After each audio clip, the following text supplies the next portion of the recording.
participantes para no tenerlos en sala de espera. Me talé nomás, así los... Entonces estamos habilitando de a poco para que vayan ingresando. Está Juan Carlos Martínez, el presidente de la Bolsa de Cereales. Y mientras terminan de ingresar, ponemos en pantalla a los sponsors que acompañan a nuestra institución en todas nuestras actividades, que como siempre les agradecemos especialmente por seguir acompañándonos año a año. Ahora lo vamos a mencionar más adelante, pero también lo tenemos a Daniel Alonso presente, porque esta es una actividad que desarrollamos con el acompañamiento de ellos. También queremos agradecerles por estar todos los años presentes en este evento tan importante para nosotros, que tiene que ver con la presentación de nuestro libro. Vamos a dejar las cámaras habilitadas, sí, los micrófonos de todos están muteados, y una vez que finalice la presentación de cada una de las personas que exponen hoy, vamos a habilitar el canal de chat, como solemos hacer, para que todos aquellos que quieran hacer preguntas a nuestros exponentes del día de hoy, que son el licenciado Raúl Hermida, el director de nuestro Instituto de Investigaciones Económicas, Lucas Navarro, o al presidente de la Bolsa, Manuel Tagle, puedan hacerlo para generar un espacio de diálogo entre todos los participantes. Damos un minutito más entonces hasta que terminen de mostrarse nuestros sponsors diamantes ahora, y damos comienzo a la actividad.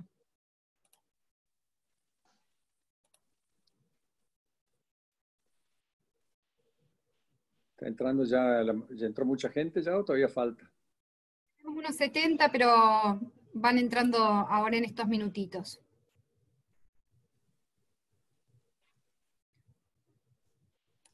Bueno, vamos dando la bienvenida entonces para no hacerlos esperar. Buenas tardes a todos, como dijimos. Queremos agradecer enormemente la presencia de todos los que están participando hoy, empresarios, representantes de entidades y cámaras afines, y demás autoridades que se han sumado en el día de hoy. Este año, destacar que nuestro Instituto de Investigaciones Económicas publica la edición número 26 del Balance de la Economía Argentina, titulado Economía Argentina, habla al interior. El haber publicado esta obra durante 26 años consecutivos es prueba de la vigencia y la importancia que tiene para la Bolsa promover las bases para que nuestro país alcance una senda de desarrollo sostenible. Queremos agradecer muy especialmente, como mencionábamos en el inicio, el acompañamiento de La Voz en esta nueva edición, e invitamos a todos los presentes a completar las encuestas que les enviamos durante el día de hoy por mail, y también vamos a dejar un link en el canal de chat habilitado. Son encuestas anónimas para que puedan comentarnos cómo ven ustedes esta crisis y cómo ha impactado en sus sectores, y los resultados de estas encuestas van a ser publicados en el suplemento de Economía y Negocios del próximo domingo. A continuación, quiero darle la palabra al presidente de la Bolsa, el contador Manuel Tagle, para que les pueda dar también la bienvenida, y luego él va a retomar la palabra al finalizar la presentación de Lucas Navarro, para destacar una serie de lineamientos de un plan para la estabilización y el crecimiento económico de nuestro país. Así que le doy entonces la palabra, Manuel, para que pueda dirigirse a la audiencia. Bueno, muchas gracias, Josefina. Muy clara tu síntesis de cómo va a ser la reunión de hoy. Como habrán podido apreciar, tenemos dos expositores, uno es Lucas Navarro, otro Raúl Hermida, y vamos a tenerlo a Daniel Alonso también como integrante y representante de La Voz del Interior, a quien le quiero agradecer especialmente en nombre de la Bolsa el apoyo que siempre nos da desde todo punto de vista, y en especial en este caso en la presentación del balance de la economía argentina, que es una contribución que hace la institución realmente muy importante. Cada vez que uno tiene en su mano el libro y la producción, la compilación de todo un estudio que se ha realizado sobre el año anterior de la economía argentina, es realmente asombroso, porque son 400 páginas, son creo que 15 capítulos, en donde en cada capítulo está un sector de la economía, y hay cifras realmente asombrosas de los gobiernos nacionales, del gasto público, de los ingresos, del déficit, lo mismo con el gobierno provincial, que tenemos toda la información recopilada en un libro que obviamente a veces no es para consulta inmediata porque habla del pasado, pero el pasado es muy importante a veces estudiarlo y analizarlo para poder prever y prevenir el futuro también. Y creo que es una contribución muy grande que ha hecho la Bolsa a través de los 26 años. En aquella época, Raúl Hermida se le ocurrió lanzarlo desde el Instituto de Investigaciones Económicas y realmente fue una idea formidable que ha tenido éxito, tan es así que ininterrumpidamente lo venimos sacando. Y si bien no es un libro de consulta masiva ni de lectura masiva, es un libro de consulta. Es un libro que muchos estudiosos, investigadores, a veces lo solicitan o lo buscan en nuestra página web para realmente buscar datos y analizar algunos de los sectores en los cuales están interesados. Así que creo que es una contribución que con el tiempo quedará en la historia de la institución y en la historia de la ciudad y provincia de Córdoba y también de la nación, porque es un libro realmente muy completo. Así que yo te quiero felicitar, Raúl, por la iniciativa. Hoy vas a explicarnos un poco algunos aspectos de la economía que nos interesa en función a tu participación en este libro, en este trabajo. Y así que ha sido realmente un acierto haberlo logrado a través del tiempo. Bueno, yo querría también felicitar al resto de los integrantes del Instituto de Investigaciones Económicas, que son los que lo han conformado y hecho este año, que son Lucas Navarro, Fabio Ventre y el resto de los economistas que integran el equipo del instituto y que son chicos realmente muy capaces, con muchas ganas de trabajar y de aprender y están haciendo un trabajo excelente. Si ustedes leen el prefacio van a ver que ahí está indicado quiénes son los economistas del instituto que participaron en cada uno de los capítulos y realmente se ha distribuido la tarea entre todos esos chicos y me parece realmente una decisión y una contribución ejemplar la que está haciendo la Bolsa. Así que bueno, esto para empezar y después en todo caso el final, como dijo Josefina, les voy a presentar una idea sobre estos lineamientos de un plan económico que nos parece que la Bolsa algún día tenía que anunciarlo y comprometerse con el país. Gracias, Manuel. Y para complementar lo que usted acaba de mencionar, recordarles a todos los participantes que este material va a estar disponible de manera gratuita en nuestro sitio web www.bolsacb.com.ar. Tanto esta como todo el resto de las ediciones de Economía Argentina en el interior están disponibles para que ustedes puedan tener acceso, como dije, libre y gratuito. Quiero darle la palabra ahora a Daniel Alonso, editor de Economía y Negocios, quien está en este momento representando la alianza que tenemos formalizada con La Voz para llevar a cabo esta actividad, para que pueda también dar sus palabras de bienvenida a todos ustedes. Daniel, te escuchamos. ¿Qué tal? Buenas tardes. Gracias, Josefina. Bueno, en nombre de La Voz del Interior, agradecerles primero a todos los que están conectados en este momento, el haber respondido a la convocatoria que lanzamos en conjunto con la Bolsa de Comercio. Contarles que tenemos una alianza estratégica con la Bolsa en particular para este tipo de actividades y de contenidos porque consideramos que son estratégicos e importantes para el debate y para elevar la conversación pública. Agradecer a Manuel, agradecer a Raúl Hermida, a Lucas Navarro y a todo el equipo del Instituto de Investigaciones de la Bolsa, no solamente por el trabajo intelectual, sino porque además convenimos en un desarrollo, si se quiere, ad hoc para esta actividad, que consiste no solo en repasar lo de 2019, tan cerca y tan lejos a la vez con la pandemia, sino particularmente el derrotero de la última década y de los problemas estructurales que tiene nuestra economía. Simplemente eso creo que va a ser provechoso para todos y volver a agradecer a la Bolsa por compartir esta actividad con La Voz del Interior y repetir, como recién había dicho Josefina, que el material desarrollado en profundidad de esta actividad lo vamos a publicar el domingo en el suplemento Negocios de La Voz, junto con la encuesta y junto con la palabra de empresarios de nuestro medio. Muchísimas gracias. Muchas gracias, Daniel. Les recordamos entonces que el link para que puedan completar la encuesta va a estar disponible en nuestro canal de chat. Y no quiero demorar más para pasarle la palabra en primer lugar al licenciado Raúl Hermida, director de nuestra institución, exdirector también del Instituto de Investigaciones Económicas de la Bolsa, fue el pionero en idear este balance de la economía argentina, y va a presentar entonces un breve resumen sobre las propuestas de la Bolsa de Comercio relativas a la integración regional del país. Un honor escucharlo, Raúl, le dejo la palabra. Muchas gracias, Josefina, y buenas tardes a todos. En el año 1996, la Bolsa propuso 3 iniciativas para promover la integración económica de Córdoba al mercado mundial. En primer lugar, el estudio y definición del Corredor Bioceánico Central, que en aquel momento llamamos Corredor Austral de Crecimiento.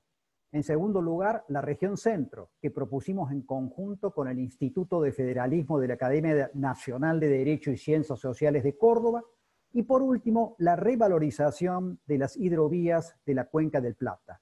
Estas propuestas fueron explicadas con amplio detalle a partir de la edición 1996 del Balance de la Economía Argentina, el BEA, cuya edición número 26 presenta hoy nuestro director del Instituto de Investigaciones Económicas, Lucas Navarro.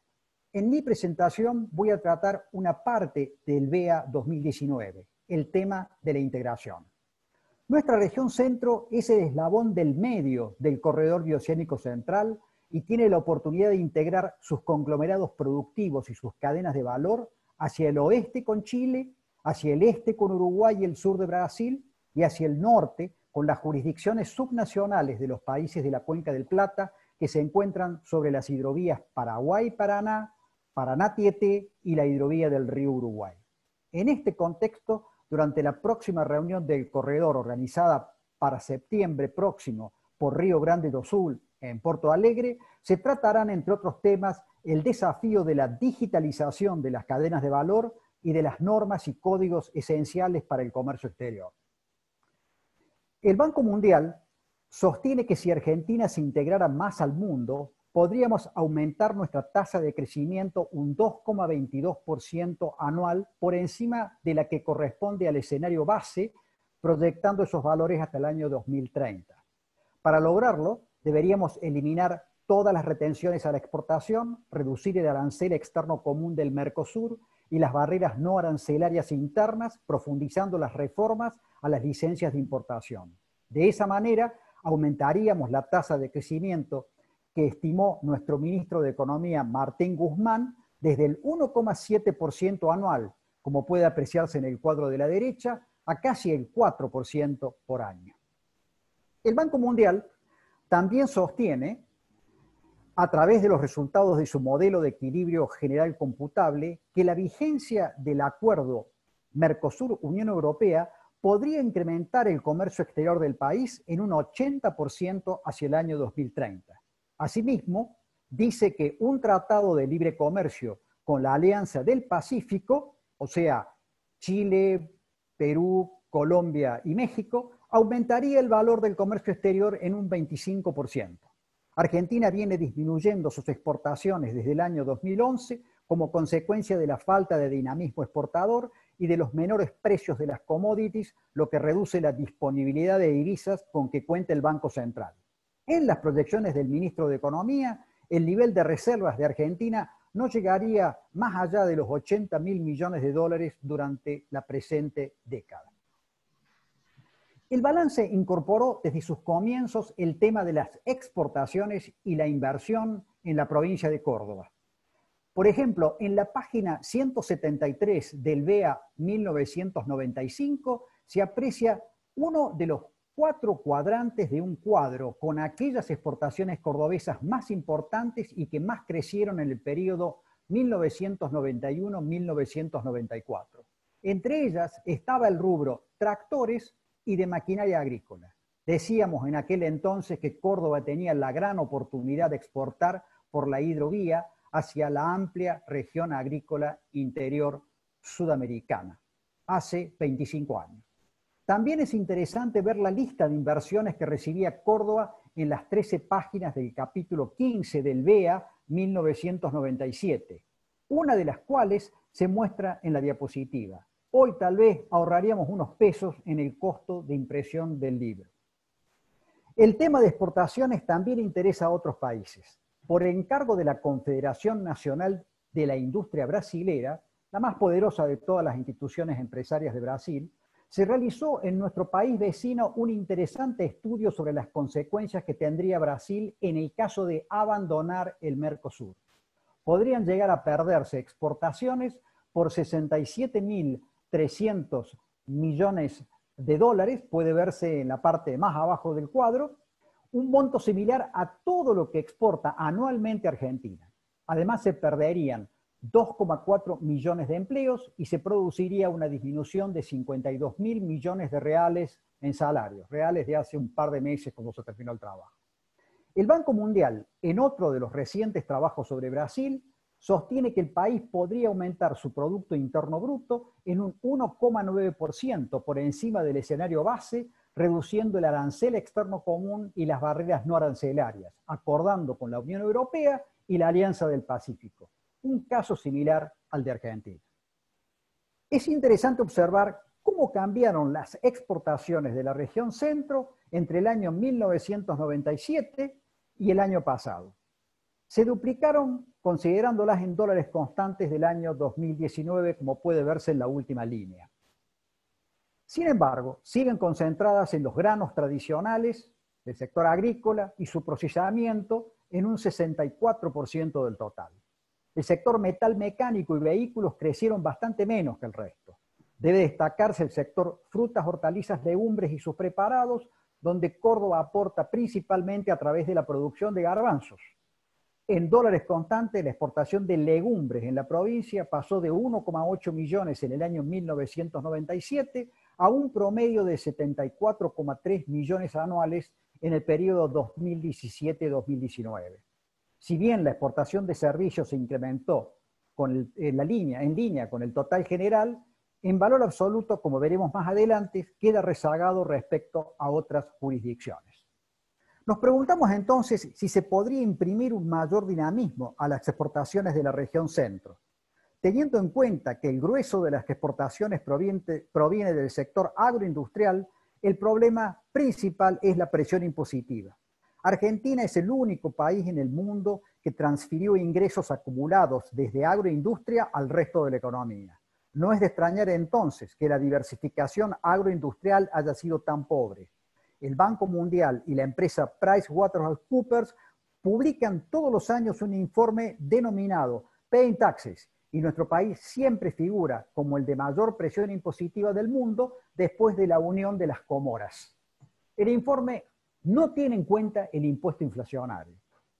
Además, los exportadores argentinos tienen un escaso acceso al crédito, pocos acuerdos de libre comercio y regulaciones de mercado inconsistentes, como las que hicieron perder 10 millones de cabezas de ganado bovino en la segunda mitad de la última década. Cuando comparamos la región centro con Uruguay, se aprecian diferencias significativas. Uruguay triplicó sus exportaciones durante los últimos 23 años, o sea, de 1997 al 2019. Las del complejo cárnico las multiplicó por 4, las del complejo maderero y pasta de celulosa por 25, y apareció la soja que antes prácticamente no figuraba. Maquinarias, vehículos, herramientas y otras se multiplicó por más de 3 veces. Recuerden, en el caso de Córdoba crecieron 30% aproximadamente. Uruguay se especializa eficientemente en algunos rubros. Un ejemplo es el de los cueros naturales cortados para asientos de automóviles, las bolsas inflables para airbag o la lana peinada. En los dos primeros rubros, las exportaciones aumentaron casi 80 millones de dólares durante la última década. Pero lo más notable es la exportación de servicios, que alcanzó casi 5.000 millones de dólares el año pasado. Nuestra región centro tiene una gran oportunidad de complementarse con la industria del conocimiento. Ellos se están quedando sin recursos humanos suficientes. También en la agroindustria la complementación es muy destacable. Uruguay tiene 11 zonas francas que se pueden ver en el mapa que queda en el ángulo superior izquierdo, donde se asientan 1.074 empresas, destacadas por cada zona franca en el cuadro de la izquierda. Y en el Gran Montevideo, la competencia por el personal capacitado es muy alta. Por ejemplo, Mercado Libre en la Torre Aguada Park emplea hoy aproximadamente 900 personas, pero prevé aumentarlas a 1.100 hacia fin de año. Tata Consulting, la famosa empresa india, en Sudamérica emplea 1.300 profesionales. BASF y Roche en el World Trade Center suman unos 600 más. Y por si fuera poco, ahora se instala Google en el Parque de las Ciencias, para lo que compró 29 hectáreas. Por más que tengan mucho jardín, las oficinas serán bastante grandes. Si analizamos las exportaciones de servicios por habitante en el cuadro de abajo, Uruguay muestra $1.406 per cápita por año, que se reparten entre servicios turísticos por un poco más del 50% y el resto entre asesoramiento y consultoría empresaria con valores menores para transportes y telecomunicaciones. En términos per cápita, Uruguay exporta servicios por 7,3 veces más que Río Grande do Sul. En Río Grande do Sul podemos observar que sus exportaciones, como en el caso de nuestra región centro, se duplicaron. Papel y celulosa se multiplicó por 8 veces y el sector cárnico por casi 4 veces. Su composición es un poco más diversificada que la nuestra. El sector avícola de Río Grande tiene una gran expansión y por lo tanto es una significativa oportunidad para Entre Ríos que puede complementarse aprovechando la hidrovía del río Uruguay.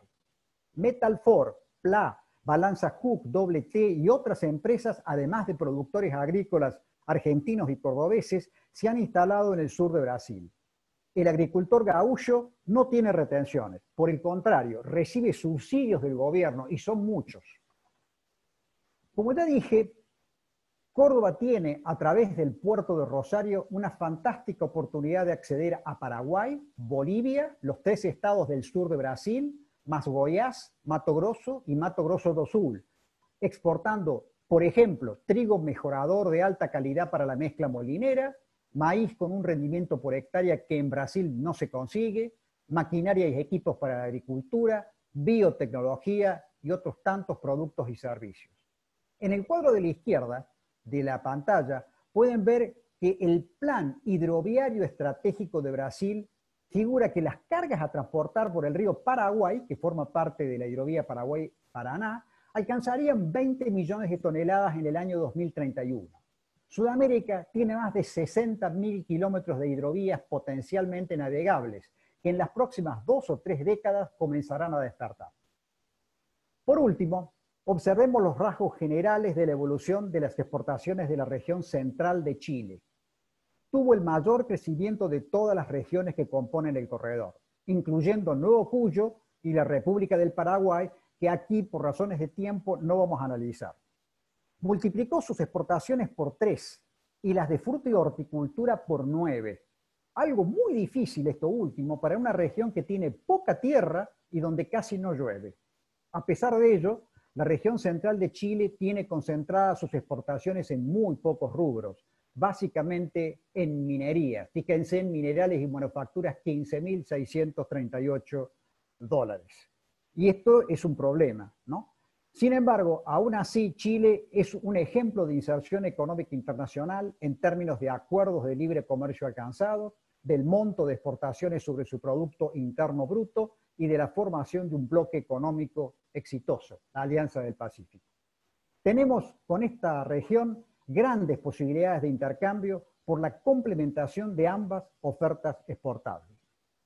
Si pensamos en los próximos 25 años, creo que el mayor desafío del corredor bioceánico central es contribuir para que el Mercosur y la Alianza del Pacífico conformen un solo bloque económico regional. El corredor será un importante eslabón para unir ambos bloques y los motores del cambio serán los mercados competitivos y las empresas, como sucede en casi todo el mundo, especialmente en países como China y Vietnam, donde realmente existen economías de mercado. Para lograrlo, será necesario más autonomía provincial, entendiendo un nuevo concepto de solidaridad. No se trata de arrinconar población en el conurbano bonaerense para después subsidiarla en precarias y humillantes condiciones de vida con los recursos de las provincias más productivas. Hay que crear fuentes de trabajo que permitan una relocalización y todos sabemos que el sector público no puede hacerlo sin el auxilio de un sector privado inversor y exportador. Nuestra institución está presente en el corredor casi desde sus orígenes y cada vez nos acompañan más empresas trabajando y contribuyendo a crear una sociedad más justa y equilibrada. Cuando preparé esta presentación, puse algunos logotipos de nuestros sponsors que actualmente están en el corredor. Probablemente me olvidé de algunos. Hay 19 en la pantalla en total con empresas locales y multinacionales que comparten el mismo objetivo y que quieren que la Argentina inicie una nueva etapa, sobre la que voy a exponer ahora Lucas al comentar el nuevo ejemplar del balance. Muchísimas gracias, Raúl. La verdad, un gran aporte, como siempre, a lo que es la parte de integración de Argentina al mundo. Quiero destacar, mencionando nuevamente la participación de La Voz del Interior, al gerente general de La Voz, Juan Tillar, que está presente, y también a la diputada nacional, Zoe El Zucaría, y a la senadora nacional, Laura Rodríguez Machado. Gracias por acompañarnos en la jornada del día de hoy.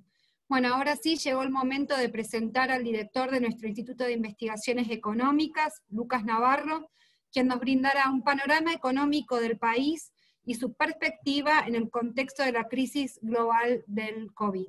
Te damos la palabra entonces, Lucas, muchas gracias. Bueno, muchas gracias a todos por la presencia, muchas gracias, Raúl, por tu presentación.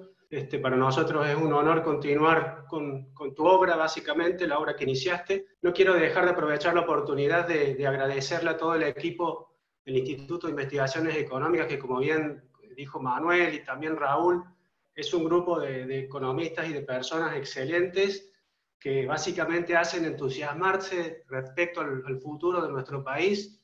Y no quiero dejar de mencionar a Fabio Ventre, a Facundo Lurgo y al resto del equipo. Así que bueno, muchas gracias por su trabajo, por el trabajo que hacen tanto en esta publicación que es el BEA, como el trabajo que hacen cada semana y el aporte a los proyectos en los que trabaja el instituto. Como bien también dijo Raúl, el BEA, esta publicación tiene dos partes principales, una que es más centrada en Córdoba y en la región centro, que bien describió Raúl, y otra es más enfocada en los aspectos macroeconómicos, de los cuales, como también mencionó Daniel, a quien también de paso agradezco la oportunidad de hacer este evento de manera conjunta, es en la que me voy a enfocar ahora.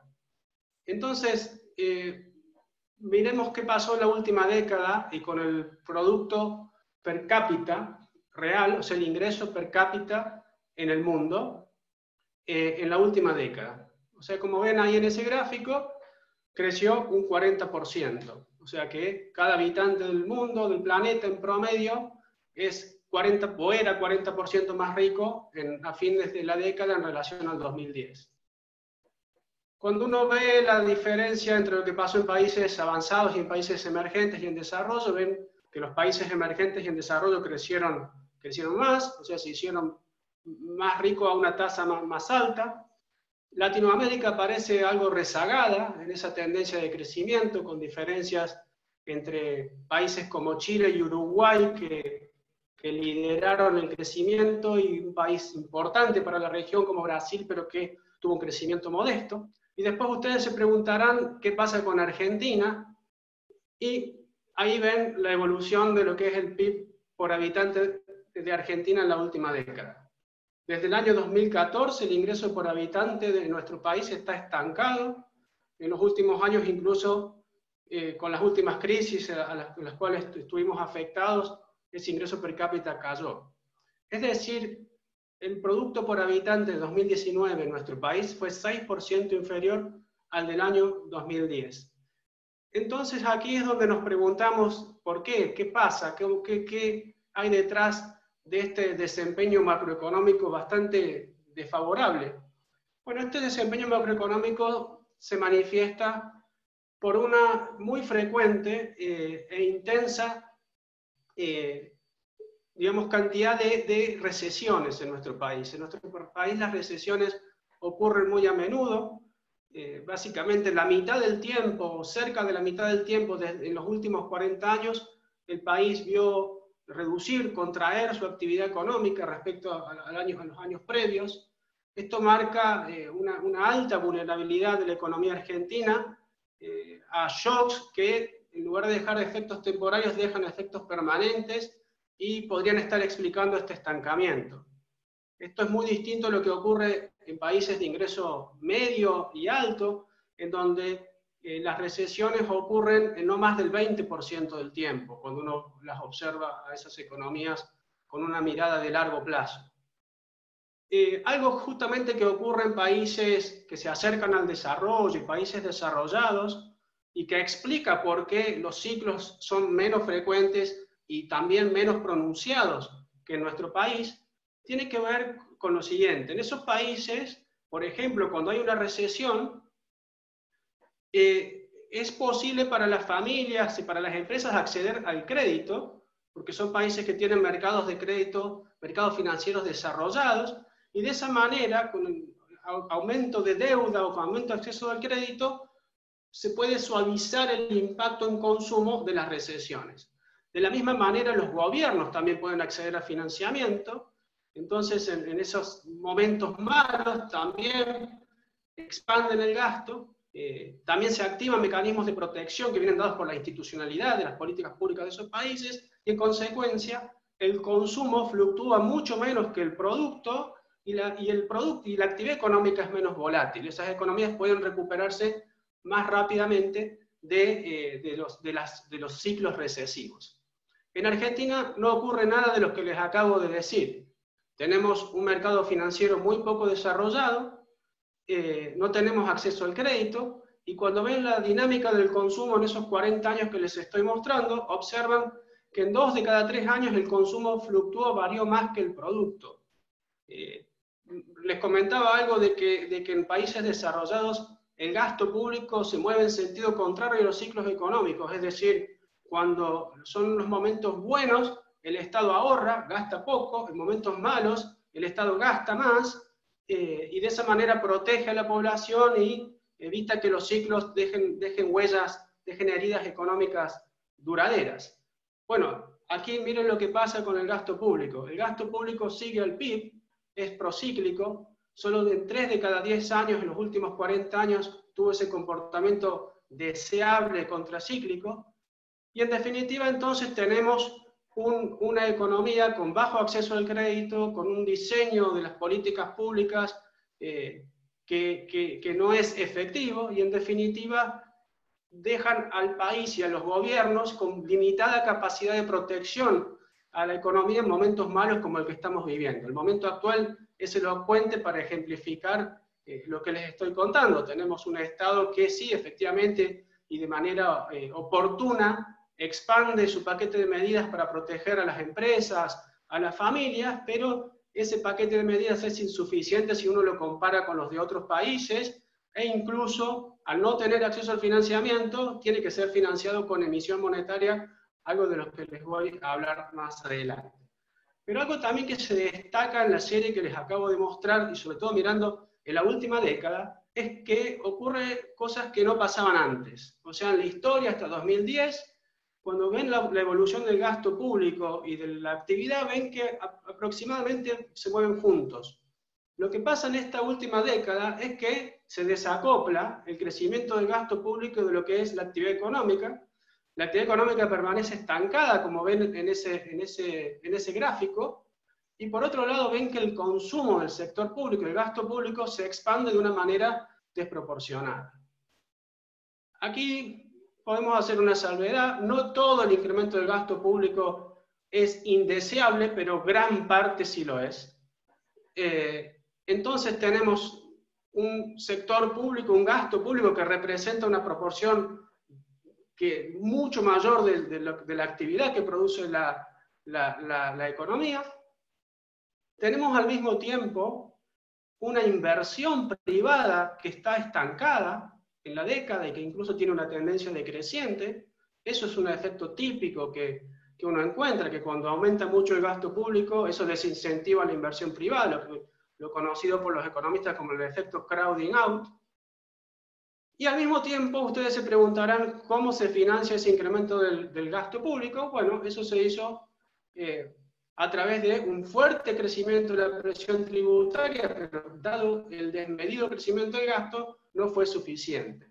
En definitiva, tenemos que, como el incremento de la presión tributaria no fue suficiente para financiar la expansión de gasto, aparece una brecha de financiamiento, aparecen déficits del sector público, que básicamente continúan y profundizan la tendencia de la economía argentina a acumular déficits fiscales. Si ustedes ven en esa serie, nuevamente me centro en estos últimos 40 años, cuando ustedes observan y cuentan en cuántos años hubo déficit fiscal, vemos que en 32 de los últimos 40 años se acumularon déficits fiscales, que básicamente tienen que financiarse con emisión monetaria y o con deuda en moneda extranjera, lo que tiene como consecuencia inflación crónica, que es lo que vemos desde el final de la década pasada, y una fuerte vulnerabilidad de la economía, del sector público, sobre todo, a estos fenómenos de corte abrupto en el financiamiento internacional, conocidos como sudden stops,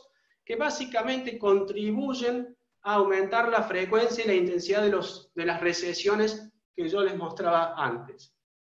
Esta que acabo de mostrarles son las condiciones iniciales en las que nos encontramos con este shock global que nos afectó tanto a Argentina como al mundo, que es la pandemia del COVID-19.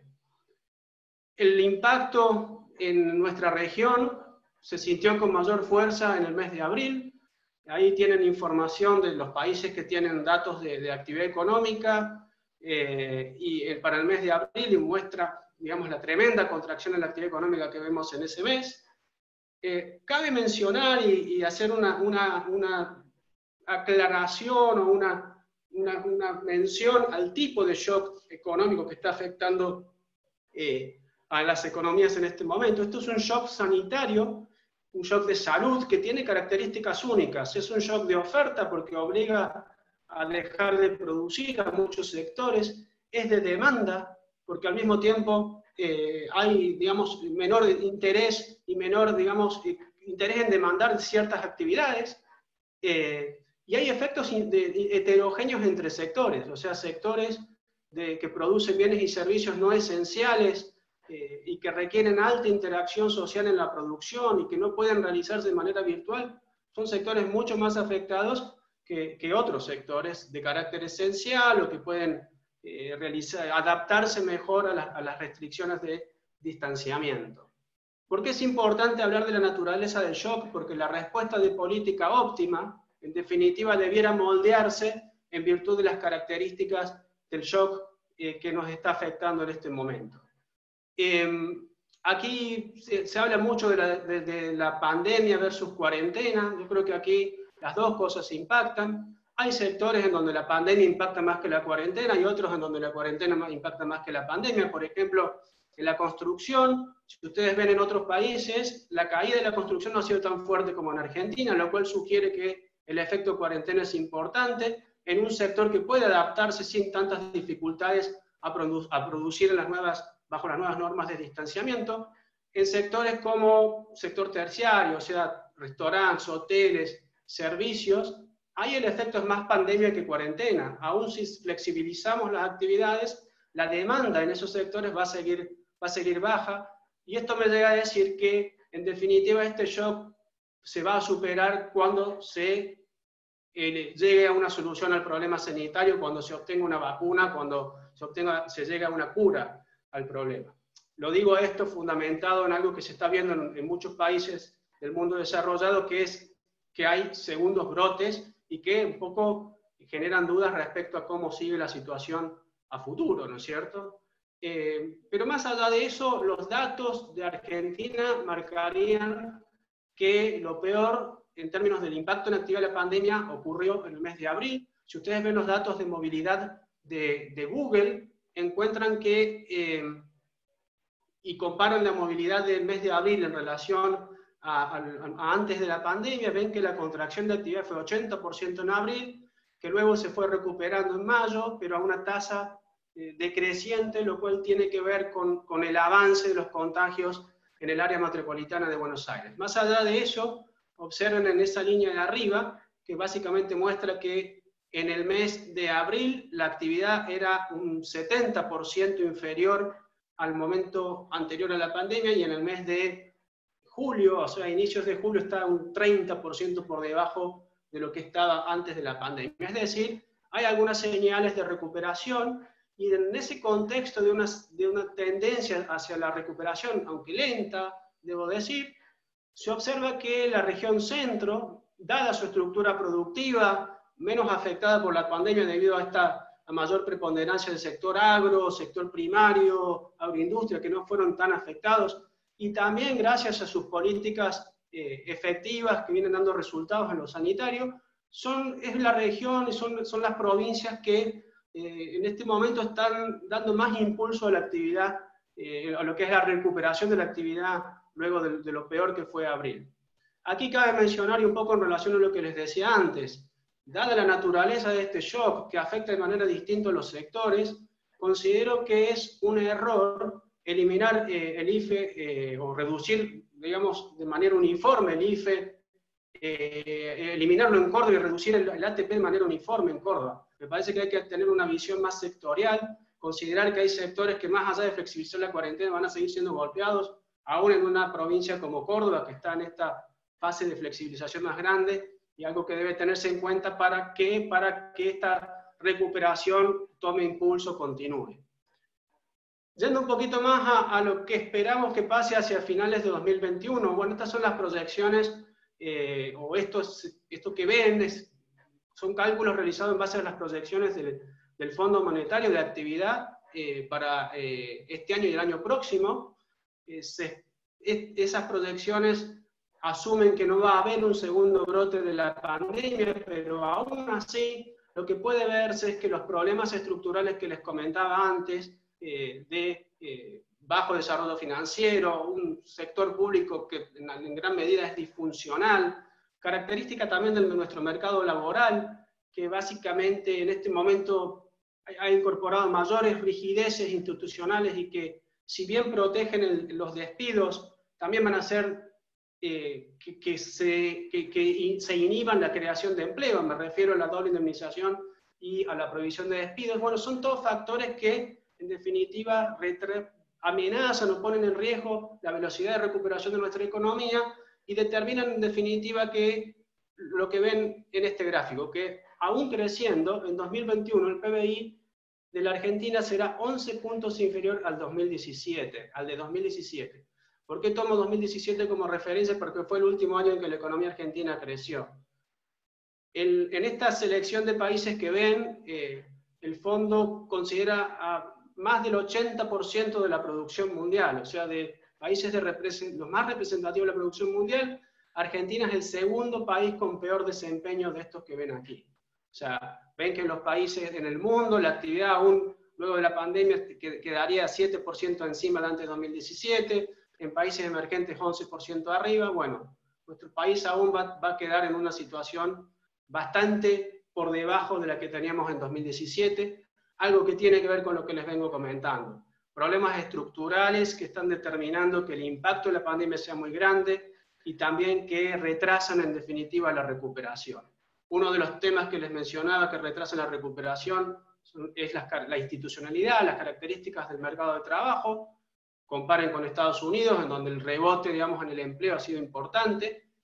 Y otra característica que vale la pena mencionar respecto a la Argentina tiene que ver más con aspectos más macroeconómicos y más coyunturales. Si ustedes comparan cuáles son las expectativas de inflación en abril, mayo y junio en relación a marzo, en todos los países de América Latina que tienen encuestas de expectativas oficiales, ven lo que observan en ese gráfico.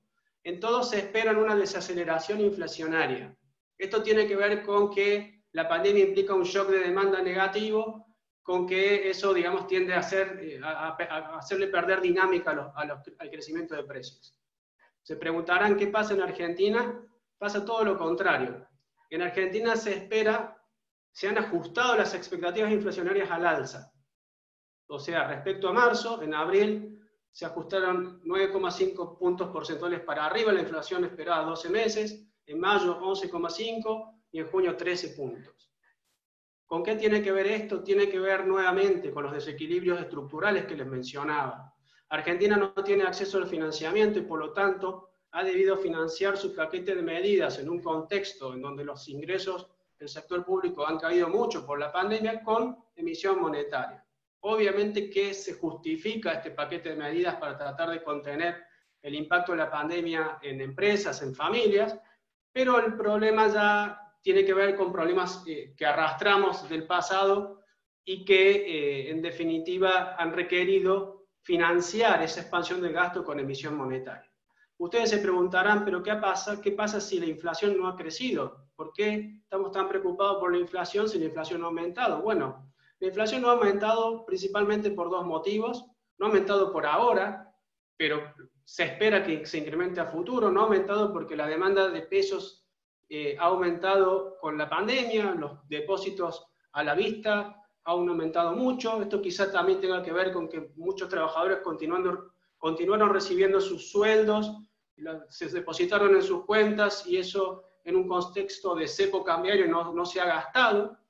Y también lo que ha pasado, pero más importante aún, es que ha habido una política fuerte de esterilización de la emisión monetaria del Banco Central. ¿Qué quiere decir esterilización? Básicamente que por un lado el central ha emitido mucho dinero, pero por el otro lado ha pedido plata prestada a los bancos, básicamente, y con eso ha contraído básicamente la expansión, o ha contenido la expansión de la base monetaria en una magnitud similar a lo que incrementó la emisión para financiar al Tesoro.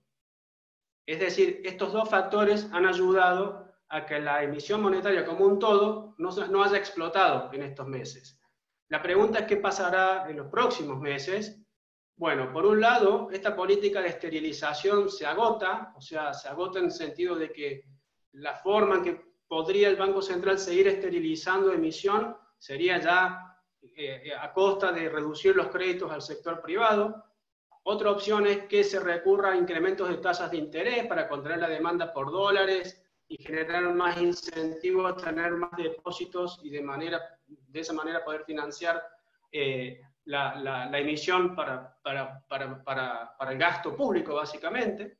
Ambas posibilidades implican menos créditos.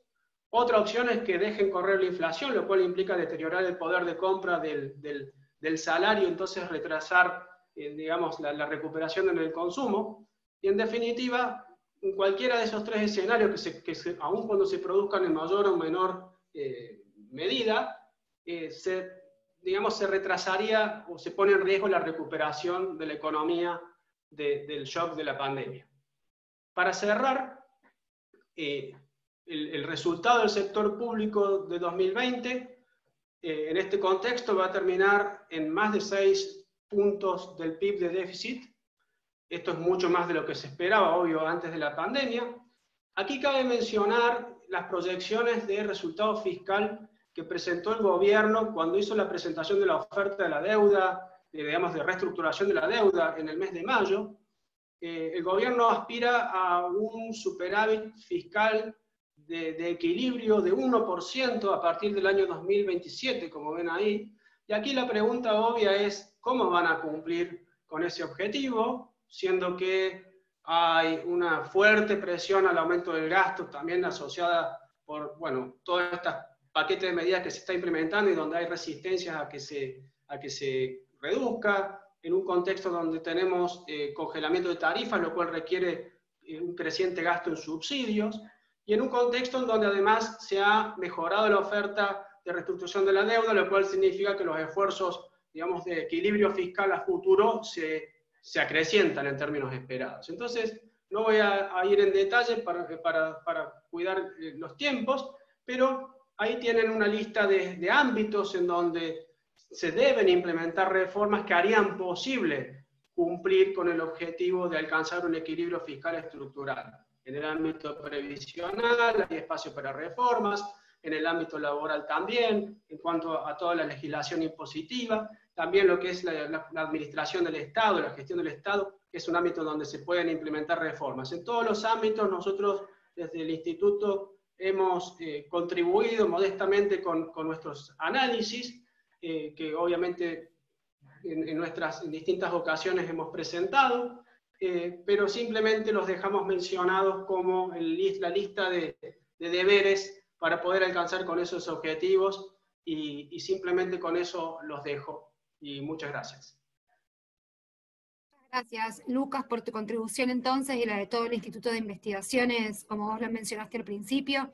Les recuerdo una vez más a todos los participantes que tenemos disponible una encuesta para que puedan completar de manera anónima, y los resultados van a estar saliendo este domingo en el suplemento de Economía y Negocios de La Voz.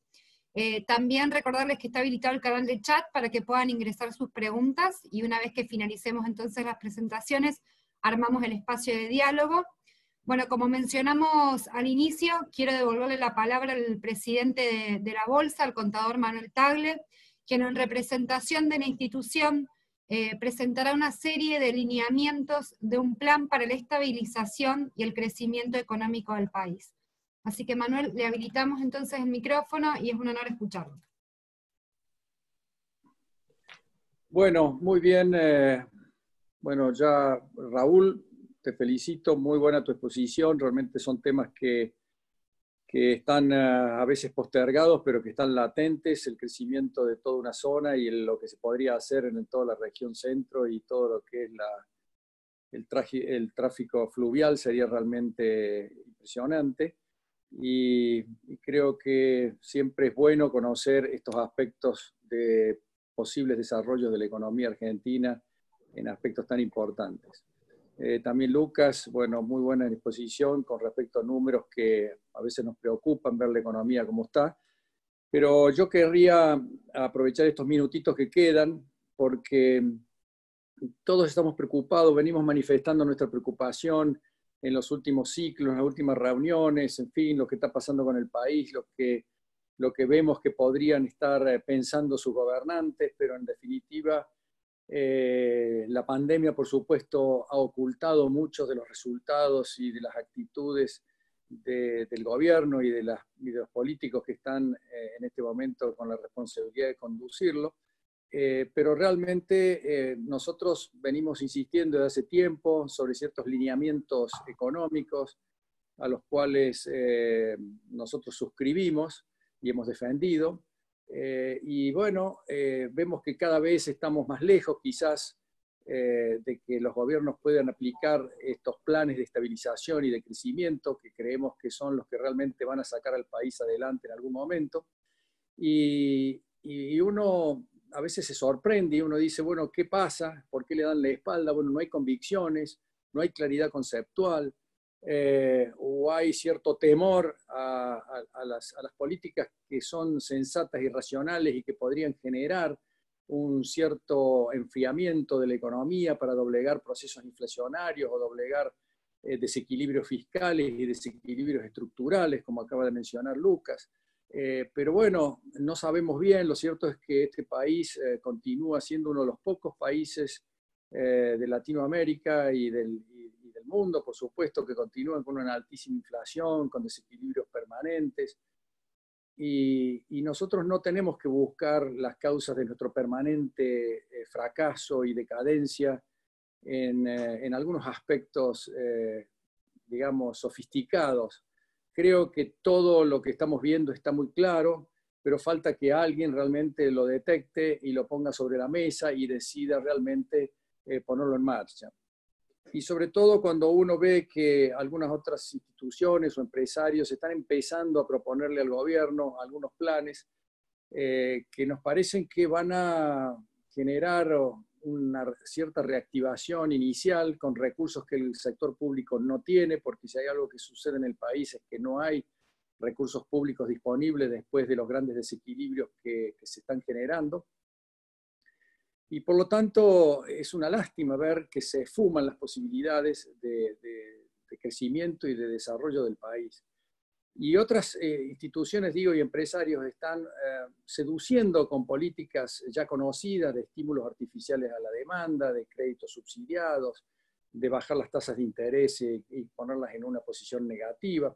Todo esto se entiende quizás en un comienzo de la salida de la cuarentena, en que el gobierno puede hacer algo como para tratar de pegar un empujón a la economía, pero la verdad es que la verdadera recuperación del país va a venir por otro lado.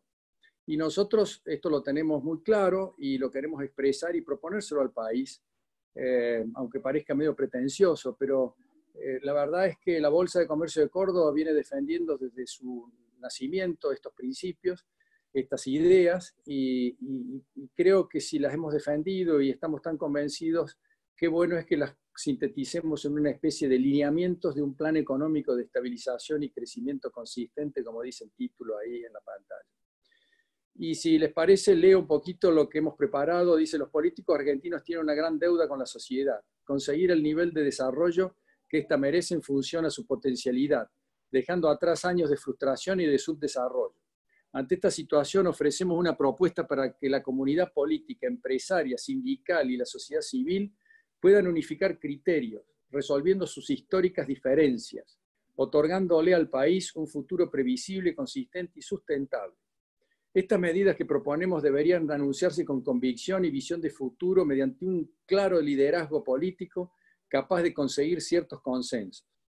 En este contexto resulta comprensible y prudente que su instrumentación se concrete de manera paulatina a medida que la gravedad de la crisis social y económica comiencen a ceder en la sociedad. La Bolsa de Comercio de Córdoba propone de manera concreta estos principios que configuran los lineamientos de un plan económico. Representan su pensamiento a lo largo de la historia, buscando contribuir al progreso y al desarrollo del país. Compromiso inclaudicable de la institución. El primer punto, y esto quiero hacer una pequeña acotación, estos puntos que son 5 que proponemos, ya fueron expresados de otra manera, pero más o menos similar, cuando propusimos un acuerdo en las elecciones pasadas para que la clase política lograra unificar criterios y consensuar ciertos puntos básicos, como lo hizo Brasil, cuando Enrique Fernando Cardoso estaba por traspasar el mando a Lula. Se reunieron y decidieron acordar ciertos puntos básicos. Y en Brasil acordaron 3 puntos. Tipo de cambio flotante, equilibrio fiscal y pautas de inflación controladas. Con esos 3 puntos, Lula se comprometió a no romperlos y por lo tanto la economía, si bien hubo después algunos problemas, medianamente continuó creciendo y continuó la senda que había desarrollado el presidente anterior. Y la idea es un poco esta, que algún día Argentina tiene que realmente unificar criterios y criterios que son exitosos, no criterios que son un fracaso, como está pasando con algunas orientaciones que se ven en el país, en donde estamos viendo que estamos apuntando hacia países como Venezuela o no digamos Cuba, pero puede ser también, y esto realmente nos da un poco de lástima. Así que para leer los puntos, para ya entrar directamente, empezamos por el punto primero que dice: proponemos un decidido respeto por las instituciones de la República, que garantice la división de los poderes del Estado, ejecutivo, legislativo y judicial, los que deben desenvolverse con total autonomía. Su interferencia afecta la seguridad jurídica, el Estado de Derecho y compromete a su vez valores y principios del orden moral, fundamentales para el funcionamiento republicano y democrático. Punto 2. Una decidida integración económica, comercial y financiera del país al mundo, promoviendo las exportaciones, el comercio y el acceso al crédito internacional. Una gradual apertura de la economía con la implementación de un tipo de cambio flotante que garantizará la competitividad, evitando injustas distorsiones. Conformación de un Banco Central autónomo, responsable de controlar la inflación en consonancia con el crecimiento económico, a través de sus instrumentos de política monetaria y financiera. Cuarto, la conformación de un Estado cuya dimensión tenga en cuenta criterios de eficiencia, evitando que la carga fiscal necesaria para sostenerlo afecte la competitividad del aparato productivo. Para ello, las reformas estructurales pendientes deberán ocupar la atención necesaria para conseguir este objetivo. Quinto, anunciar la búsqueda de una férrea disciplina fiscal lo antes posible, ordenando los desequilibrios en las cuentas públicas. Será una saludable señal que generará credibilidad, previsibilidad y confianza. una plataforma indispensable para lograr un fuerte proceso de inversiones. Con estas medidas propuestas, el país recuperará la confianza y comenzará un proceso consistente y sustentable de crecimiento basado en la iniciativa privada, la estabilidad monetaria y el crédito. El Estado argentino no está en condiciones de aportar grandes recursos para recuperar la economía, como algunos creen y pregonan. Su debilidad estructural y financiera se lo impide. El Estado deberá ser el marco y el soporte del desarrollo, cumpliendo con su rol en una sociedad moderna. La eficacia de sus servicios y las imprescindibles obras de infraestructura deberán incrementarse merced a la recomposición del crédito internacional y al aporte del sector privado, otorgando una mejor calidad de vida a la población con servicios que resultan impostergables. Mientras este proceso se consolide, deberá atenderse de manera transitoria a los sectores vulnerables y marginales, mientras se vayan integrando al proceso productivo. La reducción de la pobreza y el bienestar de la sociedad son y serán siempre los objetivos supremos de esta iniciativa que proponemos para el futuro. Bueno, la verdad es que con esta pequeña contribución lo que queremos es poner, como les dije, sobre la mesa lo que creemos y tenemos como firmes convicciones nosotros, y que para muchos que han escuchado esto dirán, sí, pero esto es inaplicable en Argentina. Esto es realmente pensar en una utopía. Y la verdad es que es cierto, ha sido muy difícil en el pasado aplicarlo, ha sido muy difícil conseguir consensos para ello, pero sí lo que les podemos decir, y lo decimos con total convicción, es que si algún día no lo hacemos a esto, Argentina no va a tener futuro. Argentina no es un problema ya de ideologías, no es un problema de diferencias políticas, es un problema de sensatez y de sentido común. El país no puede seguir acarreando los déficits que viene acarreando desde hace años, los desequilibrios, porque no hay forma de controlar el proceso inflacionario. Y sin inflación y con inflación es imposible recuperar y generar un crecimiento consistente en el país. Entonces, creo que nos tenemos que animar a esto, y por supuesto que esto va también en consonancia con lo que está sucediendo en el país, como dije al principio, esta idea de expropiación de Vicentín, la ida de la TAM, que realmente ha sido un golpe muy duro para todos los cordobeses, como dije en el último ciclo con las otras aerolíneas low cost, porque hemos perdido la conectividad de la región, la conectividad de Córdoba, hemos perdido muchas cosas que habíamos ganado y que eran realmente muy saludables para la economía y para la sociedad.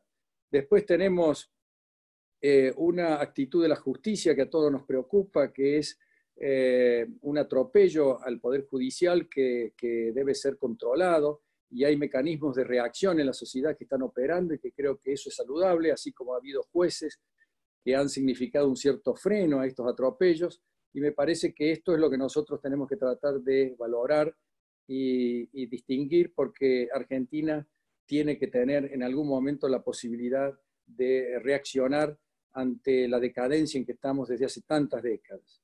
Por ejemplo, también lo que está sucediendo con los periodistas, la libertad de prensa está en cierto modo condicionada en este momento, o aparentemente hay una intención de afectarla, y esto es realmente muy peligroso para los valores republicanos y democráticos que nosotros defendemos, por supuesto, con toda la fuerza. Sin la libertad de expresión no hay forma de reconstituir una república y un país, porque estaríamos realmente perdidos.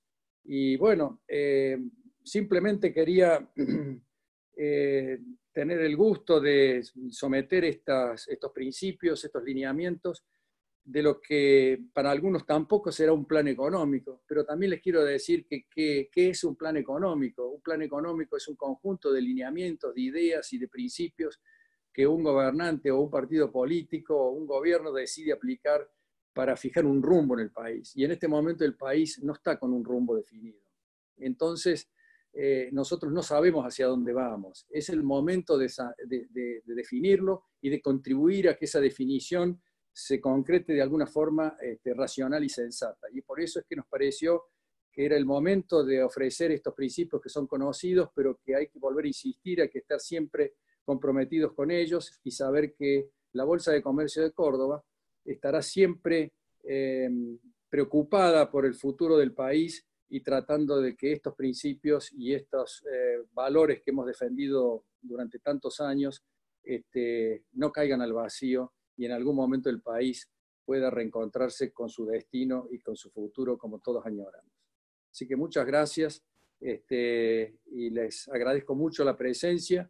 Lo tenemos, dijimos a Juan Tillar, el director de La Voz, a quien lo saludamos también, que nos ha acompañado en este proceso, un diario que realmente cumple un rol protagónico en la sociedad cordobesa desde hace ya tantos años y que le tenemos una especial simpatía.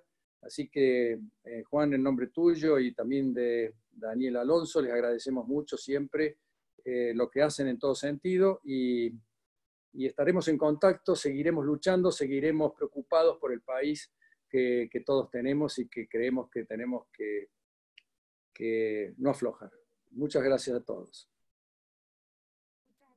Manuel, por su gran aporte. Aprovecho para saludar que están acompañándonos Manuel Cuestas y Florencia Constantino, dos ex integrantes del Instituto de Investigaciones que han trabajado arduamente para el Instituto. Así que gracias por acompañarnos.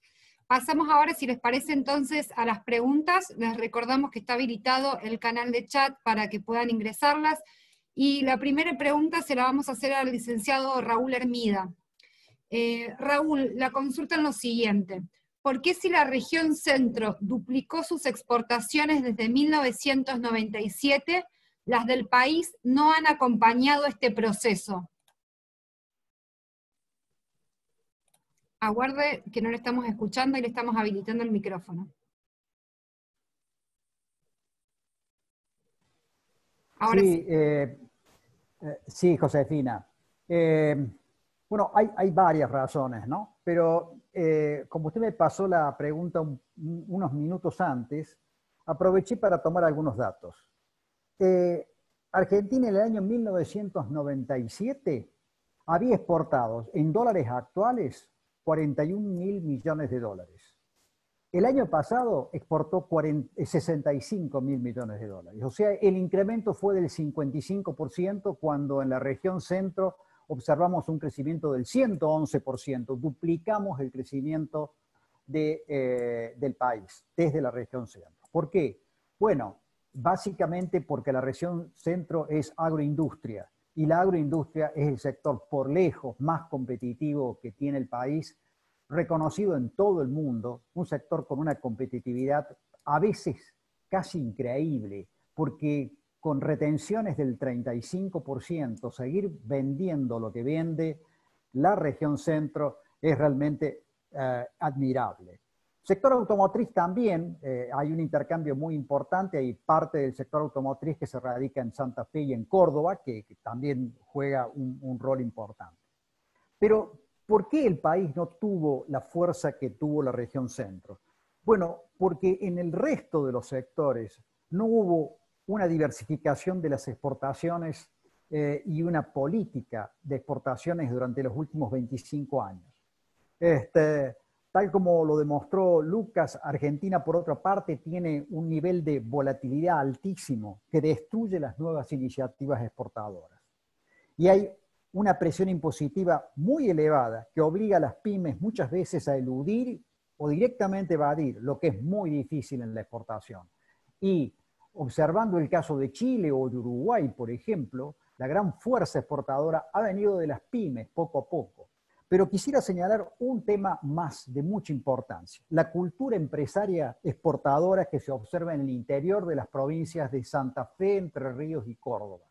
Esto lo observamos con Guillermo Acosta en los distintos talleres FODA que organizamos para los sectores exportadores durante varios años, cuando publicábamos en el balance de la economía argentina el perfil exportador de la región centro. Y aprovechando que está Florencia Constantino escuchándonos, también ella debe recordar cuando se analizaba el índice de competitividad regional, cómo poníamos énfasis en aquellos factores de competitividad que son los que determinan la potencia exportadora que tiene que tener un país y que se verifica tan claramente en el caso de Uruguay, por ejemplo, ¿no? Es increíble, los uruguayos exportan hoy menos cueros curtidos que lo que hacían hace 23 años atrás. Pero a alguien se le ocurrió producir esos cueros curtidos para hacer asientos de automóviles. Y los alemanes tomaron el desafío, una empresa alemana que se llama Bader se instaló y hoy es un proveedor importantísimo para todas las líneas automotrices de Alemania. Pero a alguien se le ocurrió simultáneamente hacer bolsas inflables para airbags. Parece que van por la línea de los asientos, pero son pequeños emprendimientos que encuentran un entorno favorable y que van conformando una cultura exportadora que es orgullo de cada país y que nosotros desgraciadamente estamos destruyendo en los últimos años. El caso de Chile, con el sector fruto y hortícola, no tienen agua, no tienen tierra, el clima es un desastre, el agua tiene arsénico y sin embargo han logrado un crecimiento fruto y hortícola extraordinario. El caso de los arándanos, de las cerezas, se ganaron el mercado chino con un enorme esfuerzo, son líderes mundiales y hoy creo que ese puesto no se los quita nadie. Son pequeños y medianos emprendimientos que contaron con el apoyo de ProChile, de Corfo, esas instituciones que realmente son destacables y que nosotros desgraciadamente todavía no tenemos con la fuerza y el ímpetu y el esfuerzo que deberíamos ponerle. Muchas gracias, Raúl. Pasamos a la siguiente pregunta para Lucas. Lucas, ¿en qué medida crees que el gobierno puede evitar el impacto inflacionario cuando la economía comience a retomar la normalidad? Bueno, lo mencioné un poco al final de la presentación. Las alternativas, en definitiva, podrían pasar por continuar esta política de esterilización de la expansión monetaria, pero dado que esto tiene un límite que puede tener el costo de jugar en contra de lo que es el crédito, el sector privado, entonces eso puede llegar a ser perjudicial para la recuperación de la actividad, ¿sí? Pero eventualmente te puede ayudar a contener el efecto inflacionario.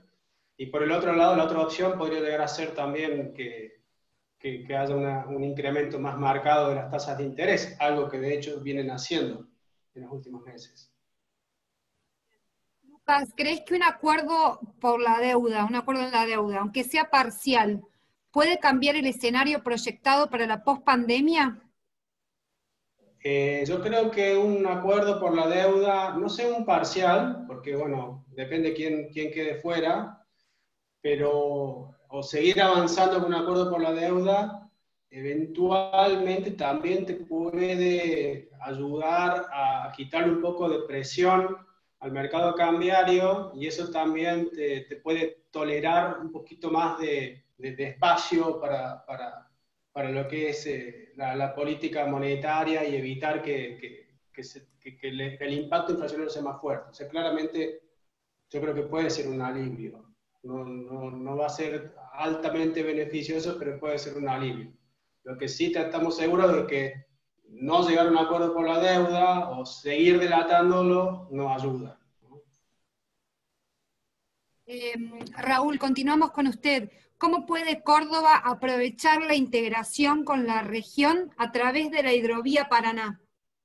Bueno, Córdoba tiene cereales que no pueden producir el centro geográfico de Sudamérica. Trigo, cebada, maíz, todos sus subproductos. Por ejemplo, en harinas, Córdoba exporta 22 millones de dólares en el año 19. Harina de trigo es difícil de conseguir, por lo menos en la calidad necesaria para fabricar un buen pan. Sigamos. Córdoba tiene universidades muy prestigiosas que le permiten contar con recursos humanos que todavía en buena parte de los países de la Cuenca de Plata no existen. Hoy el desafío es digitalizar las cadenas de valor, junto con la robotización, el Internet de las cosas y la inteligencia artificial. Córdoba tiene un enorme potencial y recursos humanos de excelente calidad.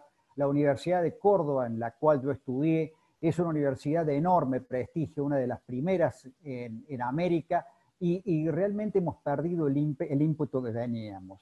Córdoba tiene minerales especiales, y ahora me acuerdo de un capítulo que escribió Guillermo Acosta justamente sobre esos minerales, entre ellos el que yo recuerdo, la mica, que es tan común en las sierras de Córdoba. Esos minerales no se consiguen en cualquier parte.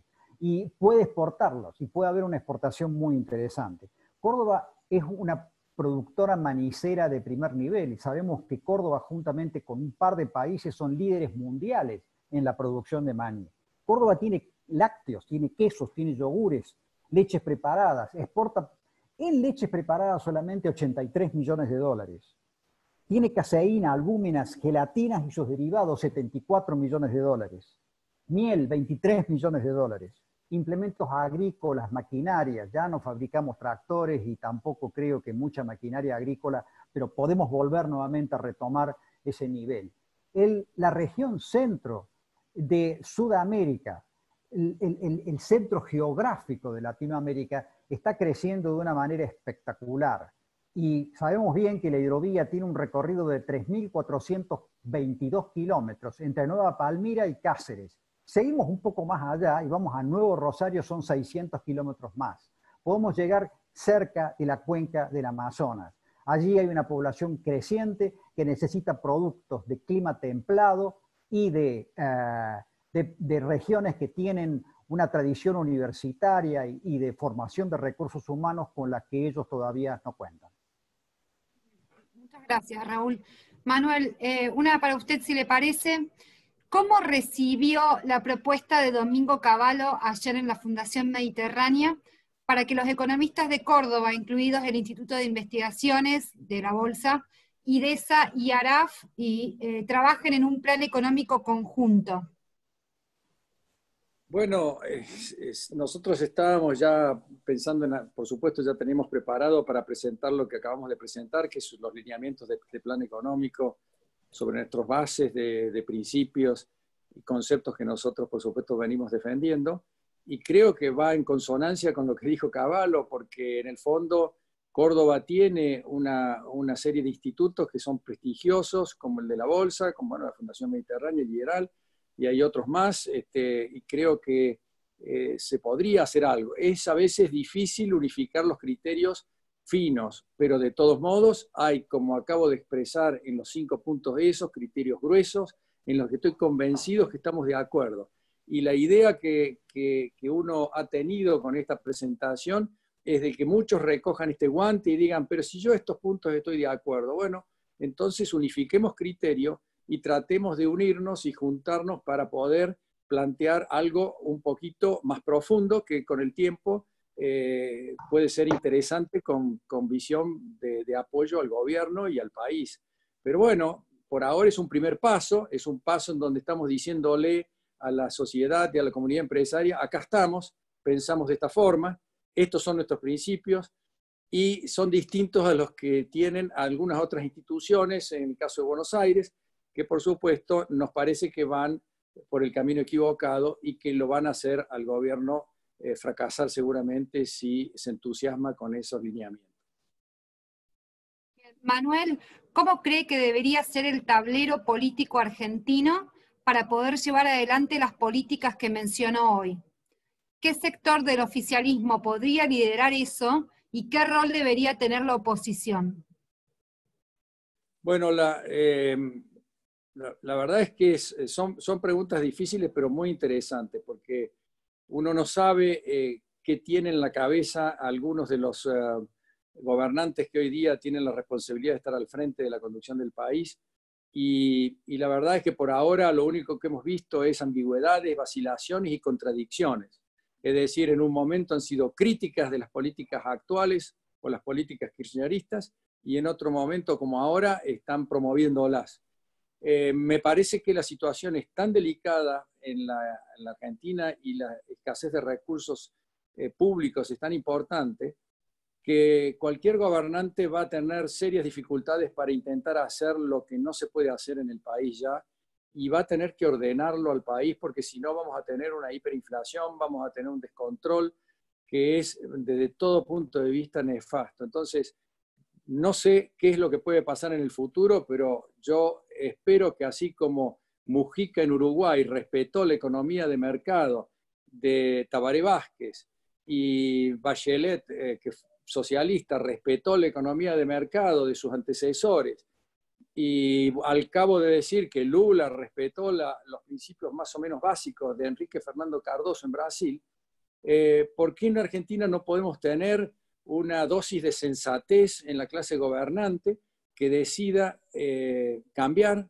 que decida realmente hacer un viraje con la sutileza que le parezca, pero que lo haga?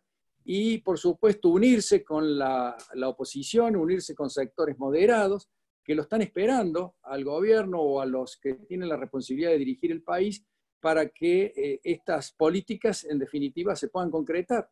Porque, vuelvo a decir, no son utópicas. Algunos dirán, pero es inaplicable. Bueno, es que si no las aplicamos, yo te entiendo, ahora con la pandemia no las podemos aplicar en 24 horas, ni en un mes, ni en 2 meses, pero tenemos que ir hacia ellas. Y con el solo hecho de anunciarlas y decir que el país, el gobierno, cree en estas políticas y lo va a hacer con la prudencia que corresponde, cambiaría el ánimo, cambiaría el espíritu que hay en el país y el desánimo, y se recogería un optimismo que realmente es lo que estamos necesitando en el país, el cambio de rumbo y el rumbo sensato. Y esto es lo que nosotros estamos proponiendo. Gracias, Manuel. Raúl, la siguiente pregunta es para usted. ¿Cómo espera que las decisiones de política económica de los últimos 6 o 7 meses afecten a las decisiones de los productores agrícolas de cara a la campaña 2020-2021? Bueno, la cosecha 2020-2021 está en marcha. El agricultor argentino siembra siempre. Por supuesto que políticas muy agresivas como la actual hacen que siembre un poco menos. A mí lo que me preocupa fundamentalmente es que hemos perdido el rumbo en materia de conservación y de medio ambiente. Al tener presiones impositivas tan altas, estamos destruyendo los minerales, los nutrientes y los componentes de la tierra.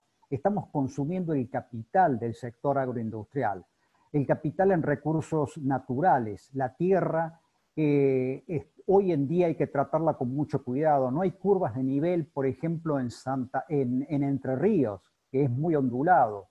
No existe una reposición de los nutrientes básicos en parte de la pampa húmeda. Es imposible con estos niveles de márgenes poder aplicar una política conservacionista. No todo pasa por el glifosato. Hay además políticas erráticas, como por ejemplo la que llevaron a destruir 10 millones de cabezas de ganados en la década pasada, donde recuerdo que el kilo de salchicha costaba lo mismo que el kilo de lomo. Llegamos en algún momento a prohibir las exportaciones de carnes, nunca más volvimos a recuperarnos. Uruguay tenía hace 3 o 4 meses atrás un precio por kilo vivo de un novillo gordo que era 2,5 veces más alto que el de Argentina. Si perdemos el prestigio y deterioramos de a poco el medio ambiente y las condiciones naturales para la producción agrícola, tarde o temprano, tal vez no en esta cosecha, pero en el futuro vamos a ir perdiendo una de las ventajas competitivas más importantes que tiene el país. Gracias, Raúl. Seguimos con usted con una pregunta, si le parece. ¿Nos puede hablar un poco más acerca de lo que son las exportaciones de servicios, ya que son la tercera fuerza exportadora del país, y consultan acerca de qué más podría hacerse para seguir potenciando este sector? Bueno, servicios, recursos humanos. Servicios es conocimiento. Servicios es preparar de forma adecuada la organización de una empresa, es programar, es tener estabilidad de precios para poder pensar en el largo plazo. Y cuando hablo de largo plazo, 5 a 10 años como mínimo. Servicios es turismo, es transportes, es telecomunicaciones, pero también es conocimiento, es asesoramiento empresario, es software, es la conjunción del software con el hardware. Como decía recién, es Internet de las cosas, es digitalización de los procesos, digitalización de las empresas, información. Y allí, indudablemente, nosotros estamos destruyendo un capital que Argentina tuvo hace varias décadas atrás, porque si vemos los resultados del PISA últimamente, es increíble cómo Perú casi nos alcanzó, cómo Argentina en comprensión de texto, en ciencias o en matemáticas se ha quedado a lo largo de los últimos 20 años en los que participó en el PISA, desde el año 2000 en adelante. Creo que indudablemente el turismo ocupa un lugar de muchísima importancia en el futuro de los recursos de divisas que va a poder tener el país, y los recursos naturales de Argentina son increíbles. Los de Córdoba son realmente fantásticos.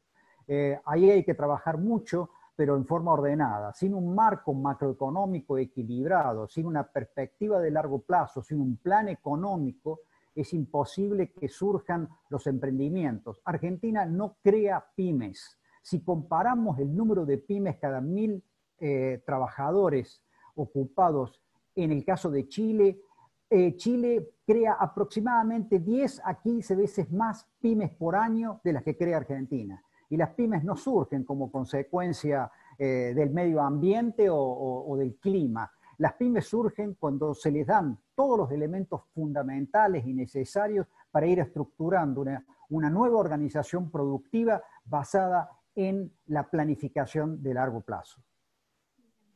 Muchas gracias. Manuel, ¿cuál ha sido el impacto que ha sufrido el sector en el que tiene su empresa después de la pandemia? Bueno, el sector automotor estuvo muy paralizado al comienzo, después se recuperó bastante con el tema de la diferencia entre el dólar libre y el dólar oficial. Los autos están en dólar oficial, por lo tanto hubo una ventaja comparativa a aquellos que tenían dólares, billetes para comprar automóviles, con lo cual se estimuló un poco la demanda.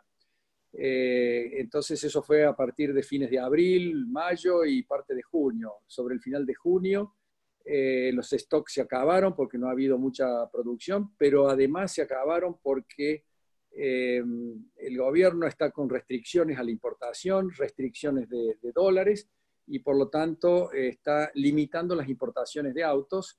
Tan es así que hay autos que están en el puerto de Zárate en barcos, esperando que los autoricen a desembarcar y a entrar al país. Y eso está limitando la posibilidad de la reposición nuestra, y esa limitación es lo que nos genera también una contracción, una autocontracción de ventas, para no perder el capital cuando uno tiene riesgos de reponer a precios superiores a los que está vendiendo. Así que esto porque hay una situación difícil de prever entre el dólar oficial y el dólar libre. Se supone que el país en algún momento va a tener que ajustar su tipo de cambio, como lo sugirió ayer un poco Cavallo. Me parece que es algo que ya está en la economía, está, no digo pidiéndolo, pero está cayendo por su propio peso. Los exportadores están reteniendo las exportaciones y los importadores están aumentando los pedidos de importación por las ventajas de tener ese dólar barato. Entonces, esta situación a nosotros ahora se nos ha frenado nuevamente, pero bueno, sé que hay otros sectores que están peor, y nosotros dentro de todo hemos podido medianamente sobrellevar el momento difícil que todos hemos tenido. Gracias, Manuel. Vamos cerrando. Lucas, una última pregunta. ¿Cuáles son los sectores que crees que van a empujar la economía en el segundo semestre? Bueno, me parece como que en cierta manera eso va a ir dependiendo de los avances en la flexibilización de actividades. En el caso de Córdoba, por ejemplo, pasamos ahora en julio desde esta fase de aislamiento a distanciamiento, y con ello hay sectores como asociados a todo lo que es comercio y servicios que se están reactivando. Entonces en eso puede haber alguna suerte de contribución a la recuperación de la actividad. Por otro lado también está el que a nivel mundial se está recuperando la actividad, y eso en definitiva también genera mayor demanda o mayores flujos de comercio internacional, y en eso también puede haber algún incentivo a dinamizar las exportaciones, básicamente. O sea que en definitiva va a depender mucho de los avances en el control de la pandemia. Buenos Aires, o sea, el área metropolitana de Buenos Aires en particular, está frenando la recuperación, sobre todo, bueno, en el contexto de este avance de los contagios. Hay que ver cuál es la situación al 17 de julio, en el sentido de que eso podría llegar a permitir alguna flexibilización y por lo tanto alguna recuperación, una vuelta a la normalidad, una convergencia hacia la normalidad de ciertas actividades. Eso es lo que hace, digamos, específicamente lo que es el tema rebote en cuanto a la pandemia. Después hay otra serie de factores, como recién se mencionó, de avanzar con el acuerdo por la deuda, en las señales de política económica que se están dando, todos factores que afectan la confianza, la credibilidad y que en definitiva pueden estimular o desestimular, digamos, la reactivación de la actividad económica en el segundo semestre, ¿no? Gracias, Lucas. La última pregunta, y con eso entonces cerramos el espacio de diálogo. Raúl, usted hablaba durante su presentación de todo lo que es la inserción de Argentina al mundo, y la consulta tiene que ver con cómo hacemos para competir a nivel internacional teniendo una mano de obra en general de baja calificación. Hoy, con esas condiciones no podemos competir, podemos languidecer de a poco. No se puede hoy competir con recursos naturales, no se puede confundir recursos naturales con producción agrícola. Hace poco creo que Culfas mencionó que el sector agrícola era un recurso natural. No, no lo es. En Uruguay existe el concepto de la industria del pasto. La industria del pasto como concepto fue traída por un ingeniero agrónomo que trabajó muchos años en Nueva Zelanda. Hoy en día se compite con calidad, y la calidad necesita recursos humanos muy capacitados. Aun cuando uno venda pasto, digo pasto por decir lácteos, por decir producción cárnica o producción agrícola en términos generales. No hace falta elaborar complicadísimas maquinarias con la última tecnología. Se puede hacerlo simple, pero de alta calidad y muy competitivamente. La única manera de hacerlo es con capacitación, entrenamiento, formación de recursos humanos y organización. No lo perdamos. Córdoba tiene 70, 80 mil estudiantes universitarios, tiene 7 universidades y tiene un enorme potencial para volver a poner el país en el lugar que estuvimos en los últimos, no sé, 70 años al menos o 60 años. Sin recursos humanos no hay forma de competir, se languidece únicamente. Muchas gracias. Bueno, de mi parte cerramos entonces, recordarles a todos que el libro Economía Argentina habla al interior va a estar a partir de hoy disponible en nuestro sitio web www, ahí lo tiene Manuel en sus manos, www.bolsacblargaa.com.ar, para que todos puedan acceder de manera gratuita al de esta edición, y los 25 anteriores también están cargados. Así que muchísimas gracias a todos por acompañarnos. Manuel, si quiere hacer un cierre de agradecimiento. No, simplemente decirles que tener en mis manos ese libro, me sigue sorprendiendo la calidad de la información que tiene ese libro, la capacidad que tiene de informar en los diversos temas que hacen en la economía argentina, las regiones, los sectores. Es realmente de una riqueza increíble que se ha hecho gracias al trabajo de ese Instituto de Investigaciones Económicas que tenemos, y que es realmente muy meritorio, así que los felicito a vos, Lucas, y a todo el equipo, y a vos, Raúl, también por haber contribuido en su momento. Realmente es una gran obra de la Bolsa de Comercio de Córdoba. Bueno, esperemos que estos lineamientos del plan que proponemos también sean escuchados y que el país pueda retomar de alguna forma el camino de la lógica y la sensatez para que tengamos un futuro mucho mejor. Muchas gracias a todos. Muchas gracias a todos, saludos. Muchas gracias, Juan Tillán, nuevamente por el acompañamiento de la voz. Un gusto que nos puedan haber acompañado en esta actividad. Muchas gracias.